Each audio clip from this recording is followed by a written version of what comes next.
Hey guys, my name is David and welcome back to my channel. Yes, I know, this isn't my usual setup. What it is, I am basically looking after the family dog because I'm the only one here. And I do not know when someone's going to be coming back, so I thought I would do the filming of this video here when I can keep an eye on the dog at the same time. So today I am going to be reviewing The Two Towers, which is book 2 in the Lord of the Rings trilogy, obviously by Jrr Tolkien. I did this as a buddy read with Marissa Bailey, and me and Marissa are going through the whole trilogy together. The other books I'll leave it open for her, but the whole trilogy we're actually buddy reading, and she has never read these books before. This is my second time rereading this, and it's just really interesting to actually get her point of view on the book for the very first time, because I think she watched the movies ages ago, but she can't remember anything about it. So she's going through these books and looking at them and experiencing them pretty much for the very first time. Usually for these buddy read videos, I mostly do, clips from the other booktuber that I did the buddy read with, kind of like a collaboration thing, really. But that won't be for this video, as Marissa is dealing with some personal things in her life, and she said that she doesn't know when she'll be uploading her video for this book, so she just wanted me to get mine out of the way. So for that reason, I am going to dedicate this whole video to Marissa Bailey. I will have her channel linked down below. She's awesome. It's a pleasure to go through these books with her. So this is going to be more of a discussion rather than a review. This is going to be my own thoughts and feelings regarding this book, as well as spoiler free for the most part, but I will try to steer clear away from major spoilers. So this book carries on right from where book 1 left off, with Frodo and Sam going to Mordor, to Mount Doom, to destroy the Ring of Power. And at the end of book 1, there is a battle with some orcs, and Faramir is killed in this battle protecting Merry and Pippin, who are ultimately taken by orcs to Isengard, to Saruman. He's like the like white wizard, the leader of the wizards, because Saruman thinks that they have the ring. So Aragorn, Legolas, and Gimli have to, make a decision. Do they go with Frodo and Sam and help them on their quest to destroy the ring, or do they go to save the two hobbits? And ultimately, they go and try to save Merry and Pippin. There are kind of a couple of days, behind that group of orcs. And as the story progresses, because this book is split up into two sections. The first half is set in all around Aragorn's, Legolas, Gimli's, Gandalf's point of view, as well as King Theoden, who is a new character in this book, as well as obviously Merry and Pippin, and also a new character called Treebeard. Now, Treebeard is an Ent. Now, Ents were briefly mentioned in book 1, and if you weren't really paying attention, then you would have missed it. But Treebeard is basically a walking, talking tree, who is a really unusual character. I actually heard that Tolkien had a love for trees in his real life, and that's where probably Treebeard came in. Sorry guys, I had to let Jake in. If you can hear noises in the background, it's just him drinking. So the first half focuses around them characters. Sam and Frodo, yes, they are mentions, but they aren't in the story until the second part, which focuses around Frodo, Sam, and Gollum. So if you're reading this book for the very first time, just keep that in mind, guys. I know book one started off with a small group of characters, and it was kind of like a snowball thing. As the story progressed, we picked up more and more characters. But this one, if you are reading this for the very first time, and you're thinking, okay, this is interesting, but where is Frodo and Sam? Don't worry, guys. They will be in the story, but in the second half. When Aragorn and Gimli and Legolas finds find the two hobbits, Merry and Pippin, they come across Gandalf, who has been kind of resurrected into Gandalf the White. Now, this is important to remember, guys, because the wizards in this whole Middle Earth scenario or culture or world or whatever are represented by different colours. Now, you have the blue wizards, you have the brown wizard, you have the grey wizard, and you have the white wizard. Now, the white wizard is the leader of the whole wizards. It's their job to lead them and to guide them and to be in charge. But when Saruman had his downfall and when he was tempted by the Ring of Power, he was kind of demoted. And when Gandalf sacrificed himself for the Fellowship, he was kind of resurrected as Gandalf the White, as the leader of the whole wizards. Sorry, guys, I got it. Jake out. Oh god, pesky dog. But yeah, I mean, anyway, that has been coming into the story now, and they come across King Theoden, who is in Rohan, and there's a whole battle of Helm's Deep with the orcs and with Saruman as well. And also, there's a big part of this book, and the good part of this book, which I actually liked, when Gandalf and the whole company are confronting Saruman in his tower, and he has a massive speech, and I think the chapter's called "The Voice of Saruman."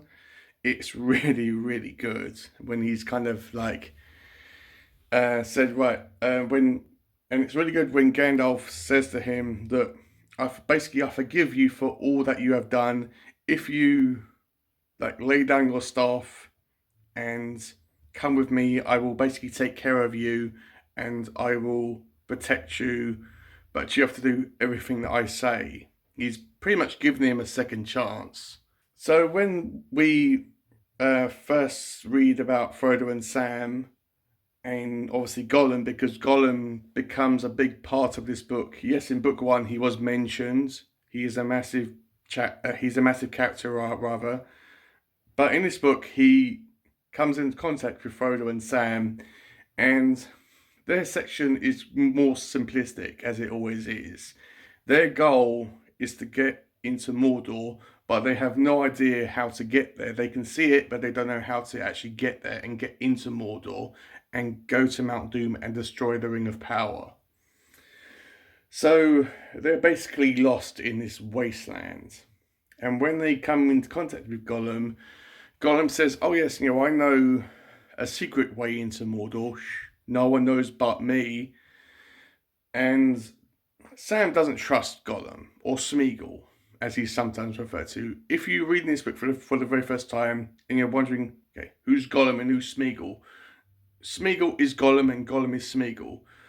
Smeagol is the actual character that this person was before he got the Ring of Power and became Gollum. That's what his alter ego was. There's probably a better way to explain it, but that's my way. And Frodo knows that he can't trust Smeagol or Gollum, but he has no choice. And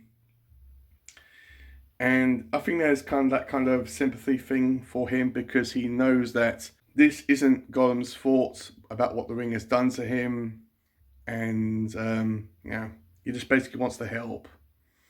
And there's that whole thing about maybe Gollum's kind of leading them into a trap, and because that's all he cares about is the ring. The ring is all he cares about and all he wants. And yeah, that's pretty much the story, and just continuation of the story about Frodo and Sam, um, fulfilling their quest and fulfilling what they set out to do. This book is full of really great characters, and I really enjoyed it. It was a massive pleasure, and it was a really comforting read and story for me to get into and to get back to and get into these characters and into this world again. Hey guys, sorry for the change of location. My family came back in, so I didn't have to look after Jake now. So, I forget where I was. Yeah, I was just saying that this is a real comforting book. It really is, and it's classic fantasy. I'm pretty sure I said this in the first part or in the Fellowship, that if you're trying to get into fantasy, or if you are a fantasy fan, you need to read Lord of the Rings. It is so good. This one is a lot darker than book one. Both me and Marissa both thought that, and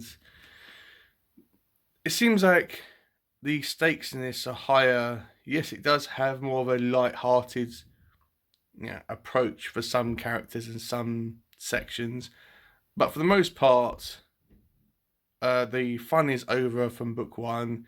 It is getting serious now. There's mention of war and battles, and the concept of the whole rocking of the boat of this one ring of power that the big bad in this book is trying to acquire. It's really interesting that Sauron, who is the big bad in this book, isn't actually a physical entity. I mean, he might be. I think he's more represented as kind of a spirit figure rather than a flesh and blood person.